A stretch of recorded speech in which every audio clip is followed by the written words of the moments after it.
피부가 확 살아요. 깨끗한 피부, 또렷한 눈매, 붉은 입술은 인종을 넘어 시대를 넘어 아름다운 얼굴의 조건이 되어 왔습니다.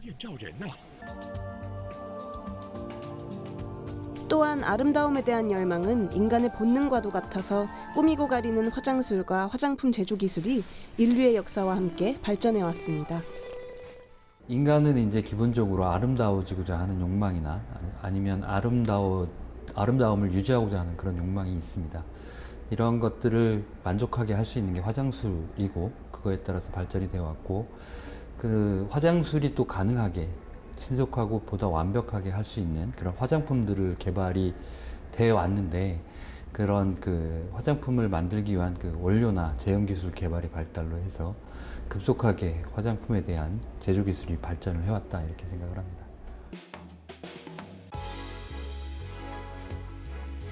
인류의 역사와 함께 흘러오며 시대를 반영해온 화장 문화는 현대인의 일상에서도 친숙한 모습으로 존재합니다. 의상이며 화장이며 헤어며 그 모든 것이 뭔가 흐트러져 있고 풀어져 있던 모습에서 좀 여자의 외모도 완성시켜줄 뿐만 아니라 내면까지도 조금 자신감 있게 갖춰주는 부분. 让自己每一天都保持好心情。 더 멋있어지거나 이뻐지기 위해 아름다워지고 싶은 욕망, 남다른 개성, 사회적 지위 등 사람들은 화장을 통해 많은 것을 드러내왔는데요. 인류의 가장 화려한 역사, 화장의 세계를 들여다봅니다.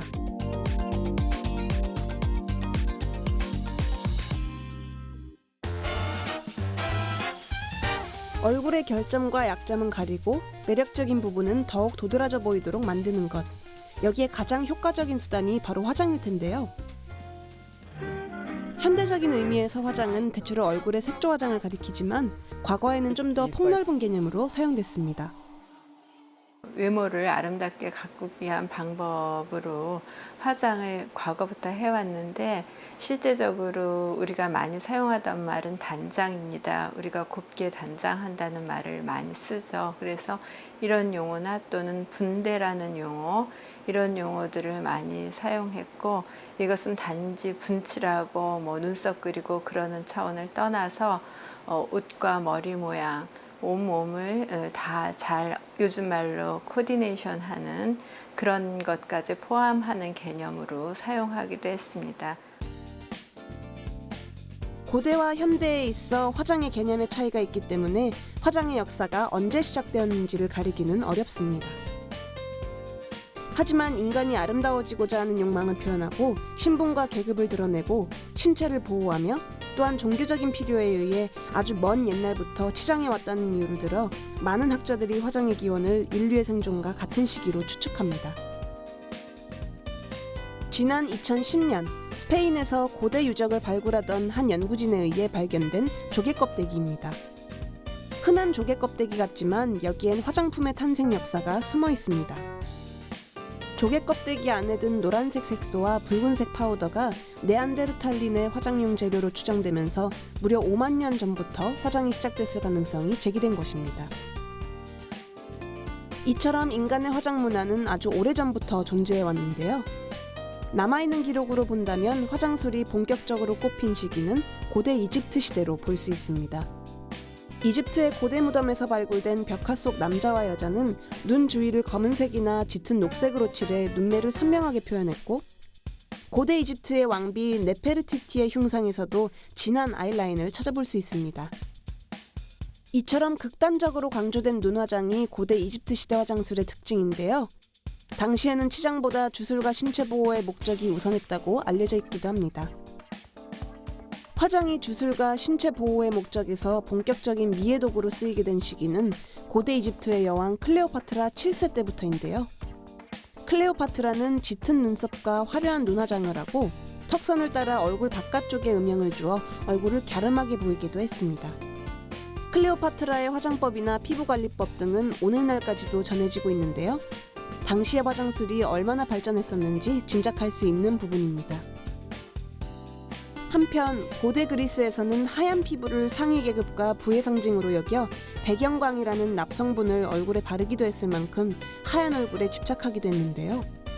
당시의 화장품은 너무 비쌌기 때문에 소수의 상류층만이 사용할 수 있었습니다. 로마인들도 화장과 치장을 즐겼습니다.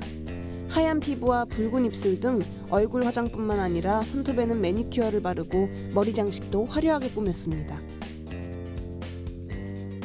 화장 문화는 중세에 이르러 한동안 침체기를 겪기도 하는데요. 당시 사회를 지배했던 기독교적 금욕주의의 영향을 받지 않을 수 없었기 때문입니다. 하지만 인간성의 해방을 몰고 온 르네상스 시대를 맞아 다시 활기를 되찾습니다. 남녀를 불문하고 화려한 의복과 함께 화장술도 발전하는데요. 그 시대 가장 유명한 패션의 아이콘이었던 영국 여왕 엘리자베스 1세의 모습입니다. 배경가루를 발라 청백할 만큼 하얀 피부와 붉은 머리, 화려한 드레스를 통해 당시의 화장 문화를 엿볼 수 있습니다. 근대로 넘어오면서 화장 문화는 큰 변화를 맞게 됩니다. 산업혁명으로 화학산업이 발전하면서 화장품의 재료와 제조 기술도 크게 발전하게 된 것인데요. 이 시기에 아이라이너와 인조 속눈썹, 마스카라 등 새로운 화장품과 화장도구가 등장하기도 했습니다. 20세기에는 비로소 화장 문화의 대중화 시대가 열리게 됩니다.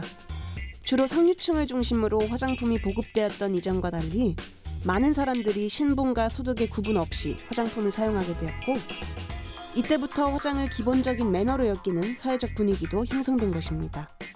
셀프 성형이나 연예인 화장법 등 사람들이 자신의 약점을 화장으로 인해서 자신의 강점으로 만들어서 세상과 소통하는 사람들이 되게 많이 있습니다. 이렇듯이 그 화장이라는 거 하는 것은 이전에 그냥 단순하게 1차원적으로 꾸미기 위한 용도에서 현대사회는 자신을 표현을 하거나 아니면 자신의 이미지를 만들어가서 하나의 새로운 소통 방법이 되거나 자아를 실현시키는 방법 등으로 많이 활용이 되고 있습니다.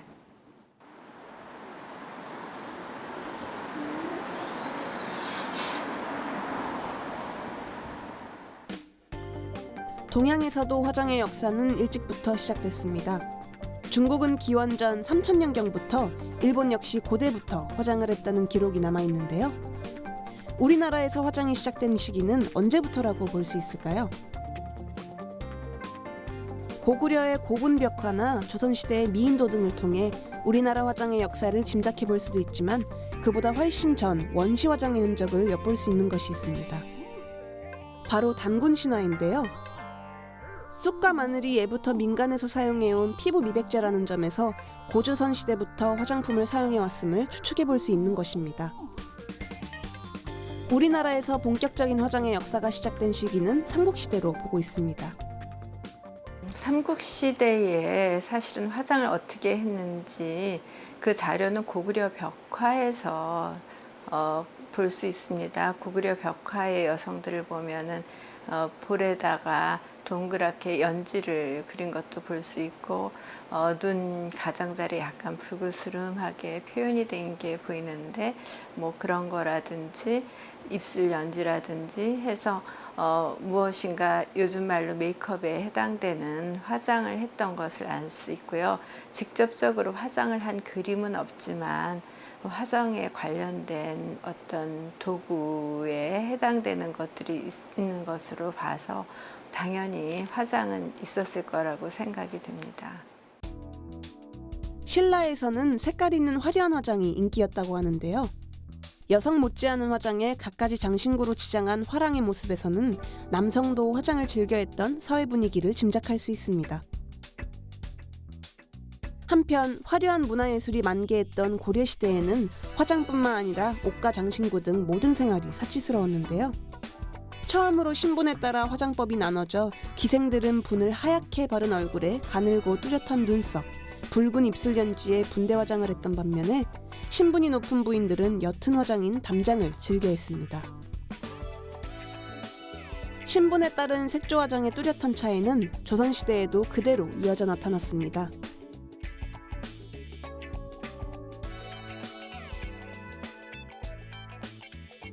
이처럼 고대로부터 조선시대에 이르기까지 여성들의 일반적인 색조 화장은 얼굴에 분을 바르는 피부 화장, 눈썹을 정리하여 그리는 눈썹 화장, 생기를 주기 위해 연지를 바르는 볼 화장과 입술 연지 화장이었는데요. 여기엔 주로 어떤 재료가 사용됐을까요? 예전에 사용했던 그 백분, 쌀가루분은 색이 너무 하였어요. 그래서 하얀 그 얼굴을 그대로 바르면 너무 어색하거나 아니면 창백해 보였기 때문에 거기에 황토가루나 아니면 칡가루 같은 색깔이 들어간 분을 섞어서 자기 얼굴 톤에 맞는 색깔을 사용해서 사용을 했습니다. 또 하나 연지 화장 같은 경우에는 홍화 꽃에서 붉은색을 추출을 해서 연지를 만들어 사용을 했는데요. 그 재료가 더 귀하고 비쌌기 때문에 일반인들은 쉽게 사용을 할 수는 없었고요. 대신 일반인들은 그 단청을 그리는 붉은색 주사를 이용한 주사 연지를 많이 이용을 했습니다. 또 하나 마지막으로는 눈썹 화장이 있는데 눈썹 화장에 들어가는 그 재료는 목탄이나 숯을 이용해서 주로 많이 그렸습니다. 화장품의 발전에 따라 화장 문화도 영향을 받게 되는데요. 개항 이후에는 수입 화장품이 들어오면서 우리나라 화장 문화와 화장품 산업화에 영향을 미치게 됩니다. 개항 초기에는 일본과 청나라로부터, 1920년대에는 주로 프랑스로부터 신식 화장품이 유입되어 인기를 얻습니다. 또한 비슷한 시기에 박가분이라는 화장품이 국내에서 만들어지기도 했는데요. 물에 섞어 얼굴에 발라주면 피부를 장시간 환하게 유지시켜 주었기 때문에 당시 여성들 사이에서 큰 인기를 얻었습니다. 한국 전쟁 이후로 넘어가면 우리나라 여성들은 이전과 달리 입체적인 화장을 선호하게 되는데요. 서양 미인을 기준으로 삼아 뚜렷한 쌍꺼풀과 오뚝한 콧날, 도톰한 입술 화장을 많이 했습니다. 1960년대 말에는 북을 치고 돌아다니며 크림을 파는 일명 동덩구리모 장수들이 나타났고 1970년대에는 여기에서 진화한 방문 화장품 판매가 엄청난 인기를 끌었습니다. 누가 여름을 두려워하냐? 컬러 텔레비전이 등장한 1980년대에는 여배우와 여가수들이 화려하고 진한 색조 화장 열풍을 이끌었고 이는 1990년대 후반까지 계속됐는데요. 그 이후 청순하고 자연스러운 화장법이 주류를 이루며 지금까지 화장을 하지 않은 것 같은 화장법이 유행하고 있습니다. 이처럼 시대마다 사회문화적인 배경에 따라 화장 문화는 변화 발전해 온 것입니다. 어느 각도에서나 완벽한 최초의 인류부터 현대인에 이르기까지 화장 문화는 인류의 역사와 함께해 왔습니다. 때문에 화장품도 끝없이 진화돼 왔고 그 과정에서 화장품의 재료도 변화돼 왔는데요. 과거에는 하얀 피부를 위해 곡식이나 납가루를 쓰기도 했고 입술 화장에는 주사라는 광물을, 눈매를 강조하기 위해 나무를 태워 만든 먹을 쓰기도 했지만 산업혁명을 지나 현대에 이르러서는 화장품의 성분과 제조 기술에 있어 과거와는 다른 차이를 보이고 있습니다.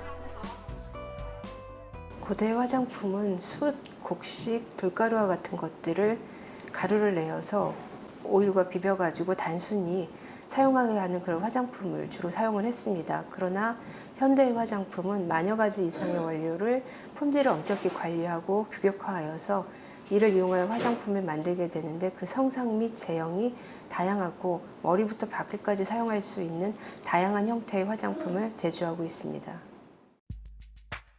화장품은 일반적으로 각종 오일과 정제수, 유화제, 색소와 향료 등을 혼합해서 만들며 기능과 용도에 따라 다양한 성분이 들어가기도 하는데요.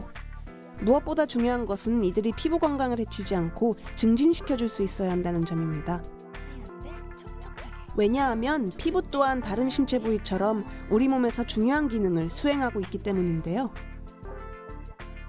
피부는 평균 1.5mm 두께의 얇은 조직으로 표피, 진피, 피하 조직 이렇게 3개의 층으로 이루어져 있고 이 복잡한 조직을 통해 감각 기능, 체온 조절과 유지 기능, 충격 완화 기능 등 여러 가지 기능을 수행하고 있습니다. 이와 같은 피부를 건강하게 지켜주기 위해 사용되는 화장품이 흔히 말하는 기초 화장품인데요. 피부에 어떤 기능을 하는 걸까요? 기초 화장품은 피부의 정돈을 목적으로 사용하는 화장품으로 피부를 청결하게 하고 수분 공급 및 유지를 도와 피부에 필요한 유분과 영양을 공급해줍니다. 우리의 피부는 유분과 수분을 함께 지니고 있는데 이러한 유수분의 밸런스가 깨지면 얼굴 당김, 간지러움, 건조함 등의 증상이 나타납니다. 이로 인해 피부 노화가 촉진되므로 대부분의 기초 화장품은 유분과 수분을 균형에 맞추는 게 주 목적입니다. 피부는 수분과 유분을 함께 지니고 있는데요. 적당량의 유분이 피부를 통한 수분 증발을 억제해주고 부드러운 피부를 유지시켜줍니다. 유분과 함께 피부 표피에 있는 지질층도 피부의 수분 손실을 막아줍니다. 이 지질층의 주성분은 세라마이드로 친수성기와 친유성기를 함께 가지고 있어 피부에 있는 수분이 증발하는 것을 막아주는 것이죠. 피부 건강과 관련해 최근 몇 년간 화장품 업계에서는 피부의 보습작용을 강화하는 화장품들이 경쟁적으로 개발되어 왔는데요. 피부의 보습작용이 원활하지 못하면 세포의 재생 능력이 떨어지면서 탄력이 줄어들고 주름이 생기는 등 피부 노화로 이어지기 때문에 화장품을 통해 피부의 수분 보유 능력과 지질층의 수분 증발 억제 능력을 보완해 줄 수 있도록 한 것입니다. 피부의 보습작용을 강화하는 화장품에 들어가는 주요 성분으로 글리세린과 베타인, 히알루론산 외 식물에서 추출한 올리브오일과 해바라기 씨 오일 등이 있는데요. 그중 히드록시기 세술진인 글리세린은 가장 뛰어난 보습제로 잘 알려져 있기도 하죠.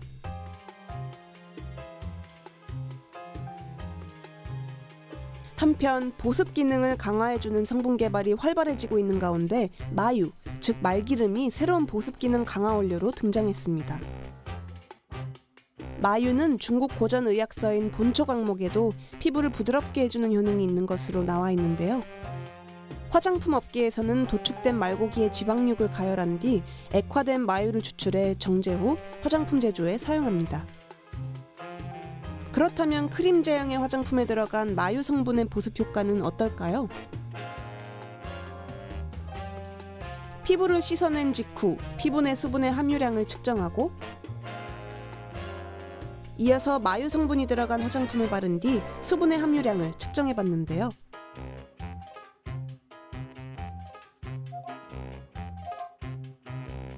이러한 결과가 나올 수 있는 것은 마유 성분이 피부의 유분막을 형성해 피부의 보습 효과를 높여주기 때문입니다. 백옥같이 하얀 피부는 동서고금을 막론하고 미인의 첫 번째 기준이 되어 왔습니다. 과거에는 하얀 피부에 대한 열망이 지나쳐 납중독이라는 끔찍한 결과를 낳기도 했는데요. 현대에는 기능성 화장품의 하나인 미백 화장품이 등장해 화장품의 주 소비자인 여성은 물론 남성에게도 큰 주목을 받고 있습니다. 그렇다면 미백 화장품은 정말 피부를 하얗게 만들어주는 걸까요? 강한 자외선을 받으면 피부는 검게 그을리게 됩니다. 이는 각질층으로 올라온 멜라닌 때문인데요. 미백 화장품은 자외선을 받은 뒤 멜라닌이 만들어지지 않도록 해줍니다. 즉 일반적으로 알려져 있는 것처럼 미백 화장품의 성분이 멜라닌을 분해하는 것이 아니라 멜라닌의 생성을 억제하는 것인데요. 그 원리에 대해 알아볼까요? 미백 화장품의 대표적인 성분에는 알부틴과 코직산이 있습니다. 이들은 피부가 자외선 자극을 받았을 때 티로신이 멜라닌으로 진행되는 과정을 촉진시키는 티로시나아제 효소의 활성을 억제하는 역할을 합니다. 즉 알부틴과 코직산 등 미백 화장품의 성분이 멜라닌 색소가 만들어지는 과정을 방해하거나 지연시켜 피부가 검어지는 것을 방지해주는 것입니다. 하얀 피부에 대한 선호가 만들어낸 미백 화장품은 최근 많은 화장품 기업에서도 경쟁적으로 선보이고 있는데요. 그 과정에서 화장품 과학은 또 한 걸음 전진하고 있습니다. 한편 화장이라고 하면 일반적으로 색조 화장을 떠올리는 만큼 색조 화장품에 대한 이야기도 빠뜨릴 수 없는데요. 가장 대표적인 색조 화장품으로 립스틱이 있겠죠. 립스틱은 왁스와 오일, 색소의 혼합물에 진하지 않지만 현대 여성들이 자신만의 색깔을 표현하는 데 더없이 좋은 화장품으로 때때로 유혹과 도발의 상징처럼 쓰이기도 합니다. 립스틱의 역사는 아주 오래전으로 거슬러 올라가는데요. 지금과 형태는 다르지만 입술에 색을 칠하는 행위는 오래전부터 행해져 왔다는 데에 그 이유가 있습니다. 립스틱이란 이름을 얻게 된 것은 20세기에 들어서입니다. 미국의 발명가 모리스 레비가 원통 속에 막대를 넣어 만든 슬라이딩 메탈 튜브 모양의 첫 립 컬러를 선보이면서부터인데요. 이후 금속 용기에 담긴 립스틱은 대량 생산되면서 오늘에 이르고 있는 것입니다. 그렇다면 립스틱은 어떻게 만들어지는 것일까요?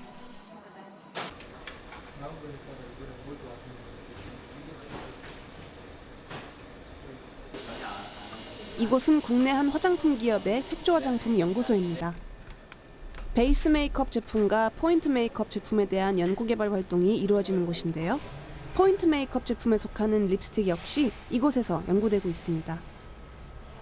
보통 립스틱의 색이라고 하면 붉은색을 떠올리지만 유행에 따라 그 색은 달라지며 같은 붉은색 계열에서도 오묘한 차이를 보이는데요. 색상뿐만 아니라 다양한 요인들을 고려해 립스틱 제조 기술은 발전돼 왔습니다. 보통 립스틱의 본연의 목적인 입술 표현에서부터 입술 보호 효과 등 다양한 효과를 구현하기 위해서 색소 분산 기술, 텍스처 특화, 영양, 캡슐 도입 등 다양한 특화 기술들이 적용되어 발전되고 있습니다. 립스틱 제조의 첫 단계는 립스틱의 베이스를 만드는 과정입니다. 기본 성분인 왁스와 오일 등을 얼마나 넣을지 베이스 데이터를 작성한 뒤 그에 맞게 계량하고 혼합기를 이용해 잘 섞어줍니다. 다음은 립스틱의 색을 제조하는 중요한 단계인데요. 여러 가지 색을 섞어 원하는 립스틱의 색상을 만들어내는 과정을 컬러 계량이라고 합니다. 이 과정에서 색소들이 어떻게 섞이느냐에 따라 립스틱의 색상이 결정되는 것인데요. 여기에는 어떤 성분이 들어가 있는 걸까요? 립스틱의 선명한 색상을 표현하기 위해서 다양한 색소들이 적용됩니다. 맑은 원색감을 표현하는 유기색소, 그다음에 무거운 색감 및 명도 체조를 조절하는 무기안료, 빛감을 부여하는 체질안료 등과 광택안료 등을 적절히 사용하여서 원하는 색상들을 구현하고 있습니다. 립 컬러에 대해 이미 계산되어 있는 데이터에 따라 색소를 계량하고 혼합기에 넣고 섞자 한 가지 색상으로 나타나기 시작하는데요.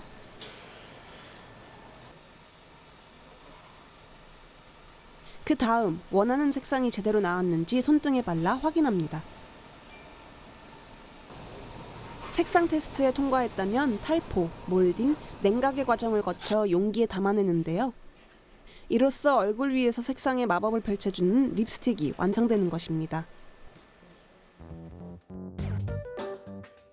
더 길게, 더 풍성하게, 속눈썹을 돋보이게 해주는 마스카라도 대표적인 색조 화장품 중 하나입니다. 마스카라는 뚜렷하고 깊은 눈매를 연출할 수 있어서 많은 여성들이 사용하고 있는데요. 지금으로부터 100여 년 전인 1913년 석탄가루와 바셀린을 섞어 속눈썹에 바른 것이 마스카라의 시초였습니다. 이후 1916년에 제품화된 최초의 마스카라가 등장했는데요.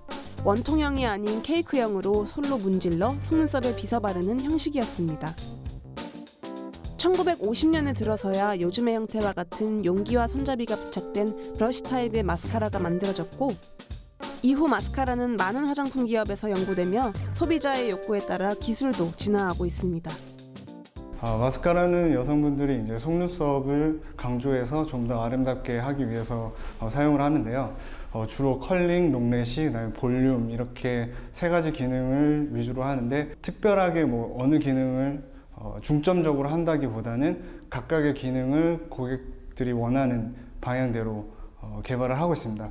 최근에는 특히 이제 지속성이라던가 클렌징 할 때 지속성은 길지만 쉽게 지워질 수 있는 그런 제품을 개발을 하고 있습니다. 마스카라의 내용물도 조금씩 변화되어 왔는데요. 과거 석탄가루와 바슬린에서 지금은 식물성 왁스, 색소, 천연 점증제가 주요 성분을 이루고 있습니다.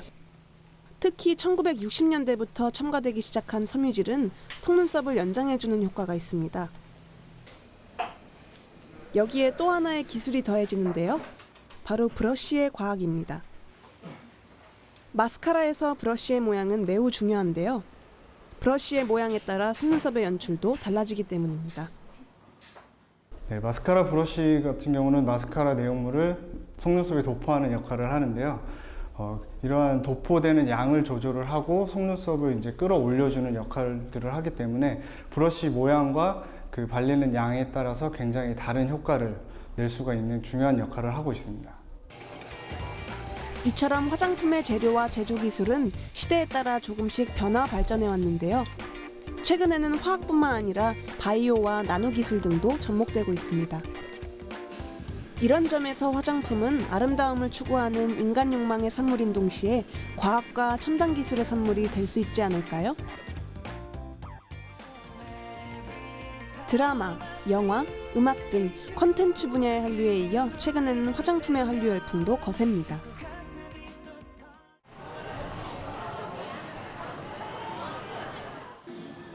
이곳은 많은 외국인 관광객들이 찾고 있는 서울 시내의 한 거리입니다. 이곳에 외국인 관광객들이 꼭 한번 거쳐가는 곳이 있는데요. 바로 화장품 매장입니다. 거리에 빼곡하게 들어선 화장품 매장 중 한 곳을 찾아왔습니다. 외국인 관광객들이 많이 찾고 있어서인지 매장 안팎으로 외국인을 위한 안내판이 보이기도 합니다.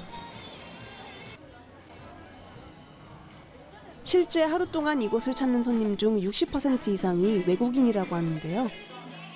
그 중에서도 특히 중국에서 온 관광객들이 눈에 띕니다. 我觉得韩国的化妆品质量比较好，性价比也比较高，我很喜欢。因为韩国比较纯天然的比较多，然后用的更轻。 실제 한국 화장품에 대한 인기는 K-뷰티라는 신조어를 탄생시킬 만큼 강력한데요. 그 이유는 어디에 있을까요? 일단은 그 한류, 그러니까 K-팝이나 K-드라마 같은 걸로 인해서 우리나라 화장품에 대한 관심이 굉장히 높아졌고 거기에 뒷받침할 수 있는 품질이나 어떤 창의적인 제품 같은 것들이 그 지속적으로 한국 화장품의 위상을 높이고 그런 그 선호하는 그런 경향을 낳게 됐는데 거기에는 이제 정부의 규제 완화 노력이나 아니면 R&D에 대한 지원, 그다음에 그 산업계에서의 그 R&D 투자에 대한 그 확대 이런 것들이 큰 그 역할을 했다 이렇게 생각을 하고 있습니다. 우리나라 화장품 시장은 최근 몇 년간 꾸준한 성장세를 보이고 있는데요. 2015년에는 사상 처음으로 화장품 생산액이 10조 원을 넘어서 세계 9위권의 규모로 성장했습니다. 세계 화장품 시장의 규모 역시 2012년 2,584억 달러에서 2016년 3,088억 달러로 전망되는 등 꾸준한 성장세를 보이고 있는데요. 중국, 홍콩, 미국, 일본 등 세계 각국에서 인기를 얻으며 뷰티 산업이 우리나라 차세대 성장 동력의 하나로 새롭게 부상하고 있습니다. 이런 가운데 국내 화장품 기업의 성장도 두드러지며 화장품에 대한 연구와 개발도 활발해지고 있습니다.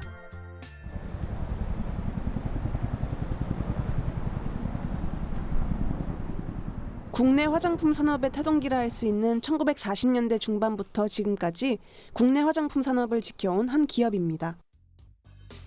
본격적인 피부 연구를 통해 새로운 화장품 원료도 개발하고 있습니다. 특히 인삼, 콩, 녹차 등의 천연식물에서 화장품 원료를 추출하고 있습니다. 전 세계에는 굉장히 많은 식물들이 있는데요. 추출해서 이것들을 가지고 화장품에 적용을 해보니까 실제로 항노화 효과, 피부 미백 효과 이런 것들이 있어서 저희가 집중적으로 연구를 하게 되었습니다. 인삼은 1966년 처음으로 화장품 원료로 사용되기 시작한 이후 한방 화장품으로 진화해 오늘에 이르고 있는데요. 인삼의 사포닌을 효소와 반응시켜 활성물질로 변환시키는 기술을 통해 피부 재생 효과를 강화시킨 기능성 화장품이 만들어지는 것입니다. 일상에서 흔하게 볼 수 있는 작물인 콩도 화장품의 원료가 되고 있는데요. 수많은 품종 중 이곳에선 우리나라 토종콩을 화장품 원료로 개발해 적용하고 있습니다. 피부 효능적으로 우수한 계통의 콩을 저희들이 선별하고자 잊혀져간 재래종 품종에서 저희들이 선별을 해본 결과 납작콩이라는 그런 콩이 가장 피부 효능적으로 우수하다는 것을 저희들이 알 수 있었고요. 수년 동안의 재배법을 연구를 통해서 지금 저희들이 이용할 수준의 생산성을 보이는 그런 재배법을 확립을 해서 지금 이용을 하게 되었습니다. 그 외 녹차의 잎, 꽃, 씨 등에 든 항산화 성분 카테킨에 대한 체계적인 연구를 통해서도 기능성 화장품 개발이 이루어지고 있는데요. 천연식물에서 추출한 화장품 원료는 특히 중국을 비롯한 글로벌 시장을 겨냥하고 있어 K-뷰티 열풍에 힘을 보태고 있습니다. 지난해 우리나라 화장품 생산액이 10조 원을 넘어섰고 중화권 수출액은 2조 원을 돌파하는 등 국내 화장품 시장은 꾸준히 성장하고 있습니다.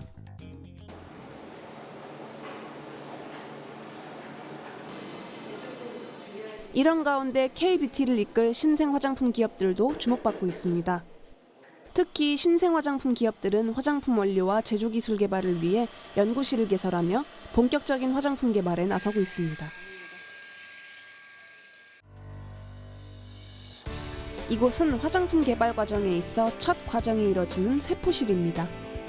이곳에서 배양되고 있는 세포들을 대상으로 새로운 화장품 원료의 독성, 항산화, 항염증, 미백 등의 효과를 확인하며 효과가 입증된 원료만을 선별해 화장품 개발에 사용하게 됩니다. 선별된 원료들은 이곳 원료실로 옮겨지는데요. 각종 추출물을 비롯해 화장품 제조에 사용되는 원료가 모인 곳입니다. 화장품 개발자들은 이곳에서 개발할 화장품의 목적에 맞는 원료들을 선택합니다. 선택된 원료들은 만들고자 하는 화장품 종류에 따라 가용화, 유화, 분산 등의 과정을 거쳐 일반적인 화장품의 형태로 만들어집니다. 만들어진 화장품은 화장품 개발자의 피부에 직접 적용시켜 보는데요. 이때 여러 가지 테스트를 통해서도 만들어진 화장품이 원래의 개발 목적에 부합하는 효과와 효능을 나타내는지 확인합니다. 이후 안정성 테스트를 통과하게 되면 제품의 형태로 시장에 출시되는데요. 화장품 개발 과정에서 진행된 다양한 피부 타입에 대한 임상 실험과 데이터 분석 자료들은 또 다른 화장품 개발의 연구 자료로 쓰이게 됩니다. 꽃에 둘러싸인 여인의 얼굴입니다. 하지만 자세히 들여다보면 입술이 그려진 손등이 얼굴 위에 겹쳐져 꽃과 하나가 된 모습입니다. 화장한 여자의 얼굴처럼 보이지만 손등에 그린 얼굴의 반쪽이 합쳐져 완성된 얼굴입니다.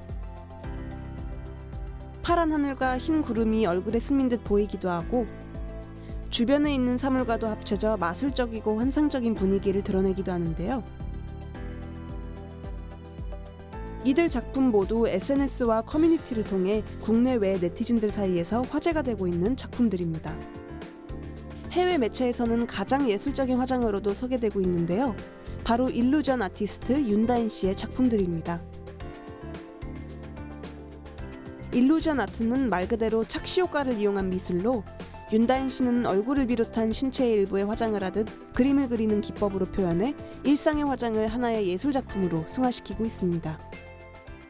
제가 그림은 되게 어렸을 때부터 그려왔어요. 그래서 그림은 워낙 자연스럽게 항상 그리던 거였는데 제가 워낙에 사람에 굉장히 관심이 많았어요. 그래서 인간의 좀 감정적인 면이나 그런 본성이나 이런 거에 관심이 많아서 종이보다 사람의 그림을 그리는 게 훨씬 재밌더라고요. 그래서 제가 주로 작업했던 게 대학교 와서는 이제 공연 분장 작업을 좀 많이 했는데 그렇게 이제 그게 캐릭터를 만드는 인물을 분장을 통해 만드는 작업이 되게 재밌더라고요.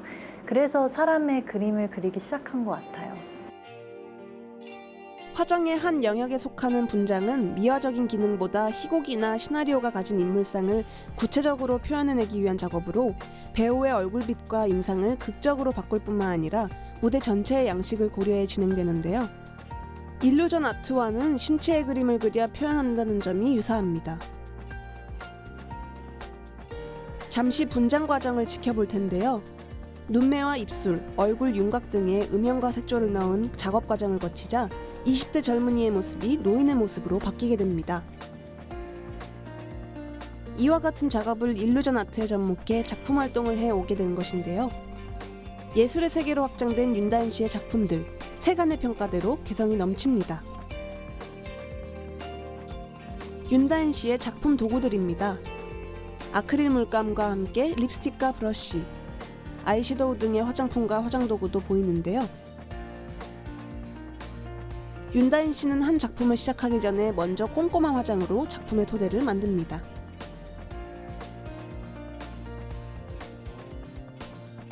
잠시 후 본격적인 작업이 시작되는데요. 화장을 한 얼굴 위에 여러 개의 눈과 입술을 화장하듯 그려냅니다. 이거는 가장 제가 최근에 했던 작업인데요.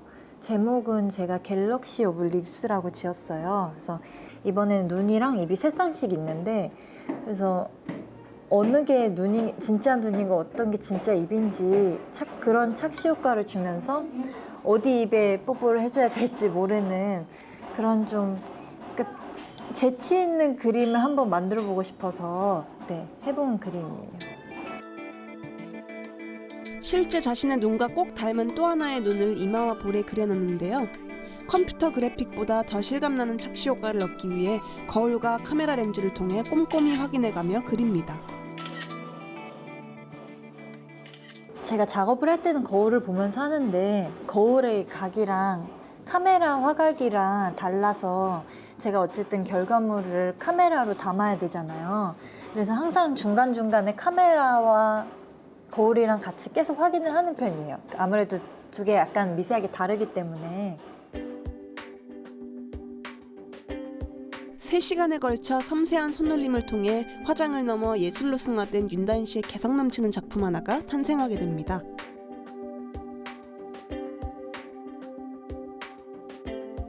때로는 감추고 때로는 드러냄으로써 자신을 표현하는 것이 화장인데요. 이를 예술의 영역으로 확장해 일상과 환상의 경계를 넘는 작품으로 쏟아내고 있는 윤다인 씨. 그녀의 활발한 작품 활동을 기대합니다. 아름다워지고 싶은 인간의 본능적인 욕망으로부터 시작된 인류의 가장 화려한 역사, 화장. 유구한 역사 속에 이제는 인류에게 있어 중요한 문화와 산업으로 자리 잡게 되었습니다. 특히 최근에는 남성 화장 인구의 증가, 노인 인구의 화장품 소비 증가, 10대 청소년들의 화장에 대한 관심과 소비 증가로 화장품 산업의 성장이 기대되는 가운데 화장품 산업이 정밀화하기자 고부가 가치 산업으로 인식되며 지금까지와는 또 다른 화장의 역사를 이어갈 것으로 보이는데요. 아름다움을 추구하는 인간의 욕망이 사그라지지 않는 한 화장의 역사는 앞으로도 계속될 것입니다.